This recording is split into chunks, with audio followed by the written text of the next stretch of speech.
Welcome to week 2, which is all about crafting your campaign. Now, this is when things are going to start getting exciting because this week we're actually going to be delving into each of the elements of your native ads sales funnel. So we're going to be covering the ads, the headlines, the copywriting, the landing pages. All of that's going to be covered in this section. I'm going to be showing you how we actually rip things which are already successful and import them into our own campaigns. But I'm also going to show you how you create your own as well, which is going to really give you the edge over other affiliates. We're going to be talking about different creative angles and different copywriting techniques to really make your campaign pop and make you as much profit as possible.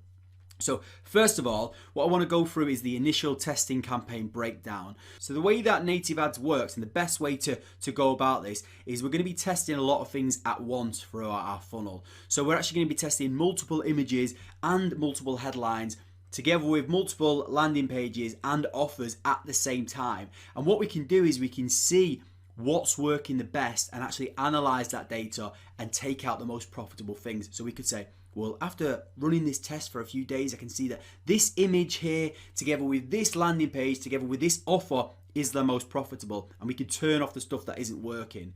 So in order to do that, we obviously need to have multiple elements that we can test and split test.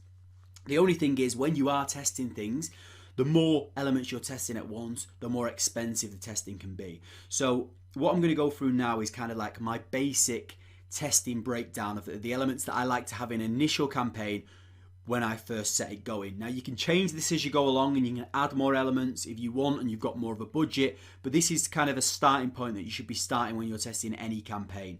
So the images. So I usually like to start with at least 4 images. 2 of them are usually ripped from a spy tool of an already successful campaign, and I like to add 2 of my own in which I can source from other places, and I'm going to talk about that in this section.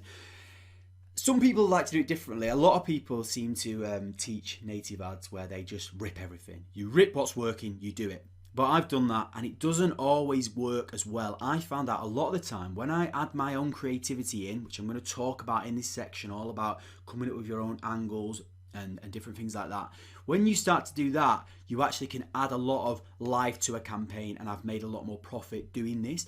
So it's always good to test stuff that's already working for other people and compare it against your own stuff, so then you can see what's working best. Sometimes the rip stuff does work best, but you don't know that until you actually test it. So it's good to start off with 4 images in the campaign, and you may add more as time goes by. So when you're doing your research, you don't just find exactly 4. Find 4 that you're going to choose, but maybe just find a handful of things, and we're going to go into more detail about that. I also like to add in 4 headlines as well. 2 ripped as well and 2 of my own. Again, I'm going to talk about headline copywriting and how we do that in this section. I also like to add in 3 landing pages. You can do it with 2 if you're on a smaller budget and you kind of want to see results a bit quicker, but it's good to have 3 landing pages, 2 of them ripped, because that's just the quickest and easiest way to get a campaign up and running, is rip them. It does take quite a bit of time to create your own landing page. But it's always good to add your own into the mix. And as I said before, I have found a lot of the times when I've added my own landing page in with my own ideas and my own creativity, it has actually trumped the ones that I've ripped. So it's always good to add your own in there. And we're going to talk all about that.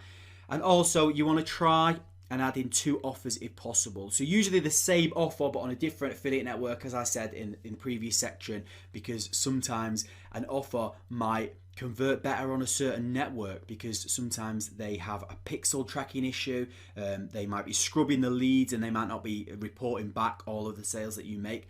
So if you can split test 2 offers at the same time of a winning offer that you've already found by doing your research, then you can see for sure if it is the offer that's got an issue, or if one of the offers has got an issue. So that's the initial testing breakdown, what I go for. So in this section, we're going to go through all of this and ripping them, but also creating our own. And I'm also going to go over coming up with our own creative angles for campaigns, because what a lot of people do with native ads is they go to a spy tool and they just copy it. So if you just keep doing that and going to spy tools and just copying what everyone else is doing, then you're not going to get the best results. It's always best to try and refresh it yourself. And the good way of doing that is try and think of different angles for existing successful products. And when I say angles, I'm thinking of different target audiences or different ways of going about promoting the campaign, which I'm going to go into more detail in the next video.